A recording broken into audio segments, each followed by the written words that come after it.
जय हिंद दोस्तों, मैं विकास भारद्वाज एक बार फिर आप सभी का मेरे इस वीडियो में स्वागत करता हूं। आरपीएफ रूल 72 एएसआई का कट ऑफ क्या हो सकता है, ये आंसर की आने के बाद जो है आप लोगों के बीच हलचल मच चुकी है और यह आपके लिए मोस्ट अवेटेड वीडियो था। उस वीडियो को हम यहाँ बनाने का प्रयास कर रहे हैं। आशा करते हैं कि जो चीज़ें मैं इस वीडियो में बनाने जा रहा हूँ आप उन चीज़ों को समझेंगे और अपने रिजल्ट को उसी प्रकार से देखने का प्रयास करेंगे। तो चलिए शुरू करते हैं अपने इस वीडियो को। इस वीडियो पर चर्चा करने से पहले जब मैं पहली बार क्वेश्चन से गो थ्रू हुआ तो उन क्वेश्चन से गो थ्रू होने पर मैंने जो आपको एक मास्टर प्लान बताया था, उस मास्टर प्लान को वहाँ पर जिसने भी लगाया वो सारे लोग जो है अच्छे स्कोर कर पाए।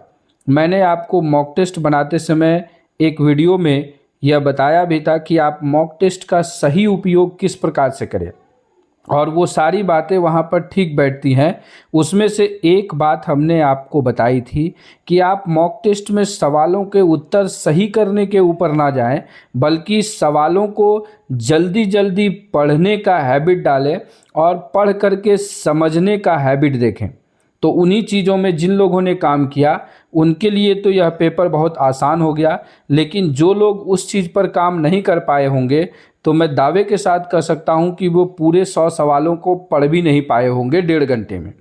वैसे सवालों की प्रकृति जो लोग कह रहे हैं कि आसान थी, यह आसान उन्हीं को लग रही थी जिनकी तैयारी प्रबल थी, जिनकी तैयारी बहुत अव्वल दर्जे की थी। उनके लिए यह पेपर बहुत आसान था क्योंकि उन्होंने विचारों से और फिर गहराई से चीज़ों को पढ़ रखा था। इस कारण वो एग्जामिनेशन हॉल में अच्छा परफॉर्म कर पाए।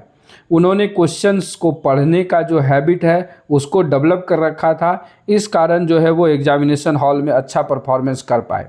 जिन लोगों ने इस प्रैक्टिस को सही ढंग से नहीं किया उस कारण से उनका थोड़ा सा कट जो है नंबर कम आया और उस नंबर कम आने के कारण वो बहुत ज़्यादा नंबर लाने के बावजूद भी बाहर हो जा रहे हैं।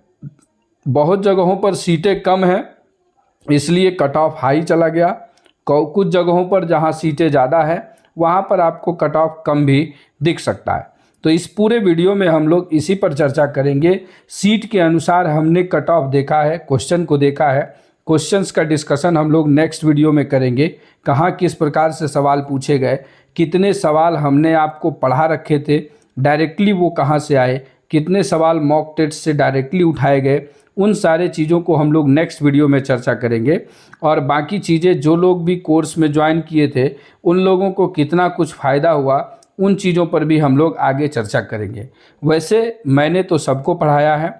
कुछ लोगों ने अच्छा परफॉर्मेंस किया है तो उन्होंने बोला कि सर आपका पढ़ाया हुआ बहुत अच्छा काम किया, हम जो है 80 में 79 बना करके आ गए। कुछ लोगों ने 80 में 80 भी बोला और कुछ लोगों ने कहा कि सर थोड़ा सा जो है इधर उधर का सवाल आ गया तो हम 72, 73, 74 करके आए हैं, लेकिन 2-3 गलत हो जाएंगे।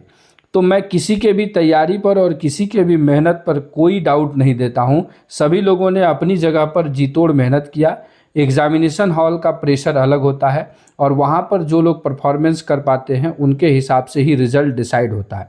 तो आपकी तैयारी, आपकी योग्यता पर किसी प्रकार से मुझे कोई शंका नहीं है, लेकिन फिर भी यह परीक्षा समाप्त हो चुकी है तो अब कट ऑफ को जो है मुझे बताना ही पड़ेगा। तो आइए हम चलते हैं, एक एक करके कट ऑफ देखते हैं। तो सबसे पहले मैंने इस कट ऑफ को अकॉर्डिंग टू सीट रखा है क्योंकि कुछ जगहों पर सीटें बहुत कम है, कुछ जगहों पर सीटें ज़्यादा है, तो उस अनुसार हमने इसे रखा है और कैटेगरी और नॉन कैटेगरी में डिवाइड किया है। तो सबसे पहले नॉर्मल कट ऑफ देख ले। तो जहाँ पर भी 5 सीटें हैं, 5 सीटें 6 सीटें नॉर्मल के लिए हैं, तो वहाँ पर जो कट ऑफ आपका जाने वाला है 74 ±2, मतलब 72 से लेकर 76 के बीच जिनका भी नंबर आ रहा है तो आप समझ जाइए कि आप उस रेस में हैं, आप पास वाले रेस में आएंगे। लेकिन जहाँ पर सीटें 10 हैं वहाँ पर क्या है, 10 या उससे कम कहिए, तो 5 से ज़्यादा और 10 से कम वाली सीटें हैं, वहाँ पर आपका कट ऑफ 72 ±2 मतलब 70 से 74 के बीच रहने वाला है। जहाँ पर 20 मतलब 10 से ऊपर और 20 से कम सीटें हैं वहाँ पर अगर देखें तो वहाँ 68 ±2 का कट ऑफ रहने वाला है। वहीं पर जहाँ 40 या उससे अधिक की सीटें हैं तो वहाँ पर जो है आपको 66 ±2 रहने का चांसेज है। वहीं आरपीएसएफ में बहुत सारी सीटें हैं तो आरपीएसएफ का कट ऑफ 60 ±2 रहने का चांसेज है। अगर कैटेगरी के हिसाब से देखें तो जहां पर भी कैटेगरी की 15 या उससे कम सीटें हैं वहां पर 60 ±2 का कट ऑफ रहने वाला है। वहीं जहां 20 या उससे कम की सीटें रहने वाली हैं वहां 58 ±2 रहने का चांसेज हैं। और आरपीएसएफ के लिए कैटेगरी में 52 ±2 का जो है सही आकलन रहेगा कट ऑफ के अनुसार। तो ये हमारी तरफ से अकॉर्डिंग टू सीट आपको क्वेश्चन पेपर देखने के बाद जो हमने एनालाइज किया उन चीज़ों पर हमने इस कट ऑफ को दिया है। यह एक्सपेक्टेड कट ऑफ है, यह किसी भी प्रकार से आप मत समझिएगा कि ये सही है, इससे कम भी हो सकता है और इससे ज़्यादा भी जा सकता है, लेकिन मोस्ट प्रोबेबली इन्हीं के दायरों में रहा है। मैंने पिछले विगत एग्ज़ामों में हमने इस तरह से कट ऑफ देने का प्रयास किया है और जब भी दिया है वो लमसम आपका उसी प्रकार से सही निकला है, क्योंकि एक क्वेश्चन पेपर का एनालाइज और इतने दिनों के तजुर्बे के अनुभव के अनुसार मैं इन सारी चीज़ों को आपको यहाँ पर बताता हूँ। तो अब आप अपने चीज़ों को देख लीजिए कि आप किस जगह पर लाइज कर रहे हैं, मतलब कहाँ आपका स्थान हो रहा है, और उसी अनुसार जो है आप चीज़ों को देखिएगा। यहाँ पर एक डिस्क्लेमर दे दूँ तो कुछ लोगों को क्या होगा कि वो कट ऑफ पर तो रहेंगे, लेकिन उनका अगर एपीआर का मार्क्स लोगों से ज़्यादा है तो वो बहुत सारे लोगों को बीट करके बॉर्डर लाइन से अंदर भी आ सकते हैं। जैसे मान लीजिए किसी का 72 नंबर है और किसी का 73 नंबर है, लेकिन 73 नंबर वाला का जो है एपीआर में 18 नंबर है और 72 वाले का एपीआर में जो है 19 नंबर है, तो वो क्या होगा, वो दोनों इक्वल हो जाएंगे। अगर वहीं पर आपको जो है उसका 19.5 अगर हो जाता है तो वो आपको बीट कर देगा।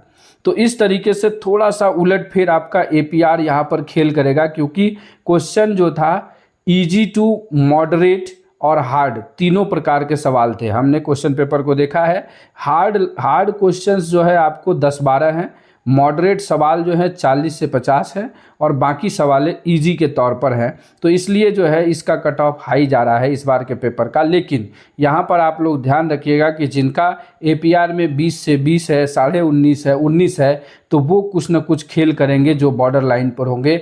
अगर वो बॉर्डर लाइन पे हैं तो वो सिलेक्शन की लिस्ट में आ जाएंगे किसी का नंबर काट करके, और किसी का अगर नंबर बॉर्डर पर है और उसका एपीआर में कम है तो वो सिलेक्शन से बाहर भी हो सकते हैं। तो दुखी होने का कोई ये दिक्कत नहीं है, आप फिर आगे मेहनत करिए, आगे भी बहुत सारे चांसेज हैं। कुछ लोगों का यह अंतिम भी एएसआई का होगा, लेकिन ध्यान रखिए जिसका एएसआई का अंतिम होगा उनके लिए सब इंस्पेक्टर एक बोनंजा ऑफर है। आप जी तोड़ मेहनत करिए और डायरेक्ट सब इंस्पेक्टर बन जाइए।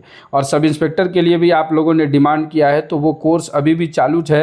आप ज्वाइन बटन में जा करके RPF rule 72 sub inspector ASI वाला कोर्स ज्वाइन कर लीजिएगा, जिनको भी सब इंस्पेक्टर देना है। अब वहाँ पर जो भी चीज़ें पढ़ाएंगे हम वो सब इंस्पेक्टर के हिसाब से होगा, और चीज़ों को हम लोग पूरे सिलेबस को तो हम पढ़ चुके हैं, एक बार फिर से वहाँ पर हम लोग जो है नए सिरे से नए तरीके से पढ़ सकते हैं। हमने आपको पहले भी बोला था कि इस बार की जो डीपीसी की चेयरमैन है, आपकी चेयरमैन है रूल 72 की मैडम, जो है कुछ अलग सोचती हैं और इसीलिए क्वेश्चन को एक अलग तरीके से फ्रेम किया गया और वह चीज़ आपको एग्जामिनेशन हॉल में दिखा।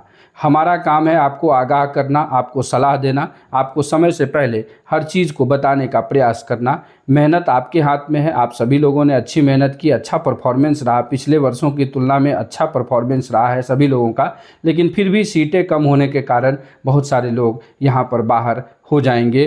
तो दुख होने की बात नहीं है, जो होता है अच्छे के लिए होता है। आप आगे के लिए प्रिपेयर करिए और चीज़ों को अच्छे ढंग से करते हुए सब इंस्पेक्टर वाले चीज़ों को आप देखते रहिए, क्योंकि सब इंस्पेक्टर वाले बैच में शायद 2014 बैच को मौका ना मिले तो एक तरह से कंपटीशन कम हो जाएगा और अगले साल से फिर आपको 2014 बैच जब आ जाएगा तो फिर आपको मौका थोड़ा सा हार्ड हो जाएगा, क्योंकि उनका पढ़ने का शैली और वो सारी चीज़ें अलग हैं। तो इस कारण से ये चीज़ें आपको देखनी होगी और आपको इसी प्रकार से चीज़ें करनी है। तो आशा करते हैं कि जो मैं आपको इस वीडियो में कन्वे करना चाहता था वो सारी चीज़ें आप समझ गए होंगे। तो आप अपने कट ऑफ के हिसाब से देख लीजिए और नेक्स्ट आगे के एग्ज़ाम के लिए ठीक अभी से कमर कस लीजिए। ये 2-4 दिन का गेम नहीं है, ये 2-4-5 महीनों का गेम है। तो उसी अनुसार उस गेम को उसी प्रकार से खेलिए। तो चलिए इस वीडियो को अब यहीं पे समाप्त करते हैं। आशा करते हैं कि यह वीडियो आपके लिए लाभदायक रहा होगा, इसी संदेश के साथ कि आप अपनी तैयारी में व्यस्त हैं, ज़िंदगी में मस्त हैं। इस वीडियो को ध्यानपूर्वक देखने के लिए आप सभी मित्रों का दिल से धन्यवाद।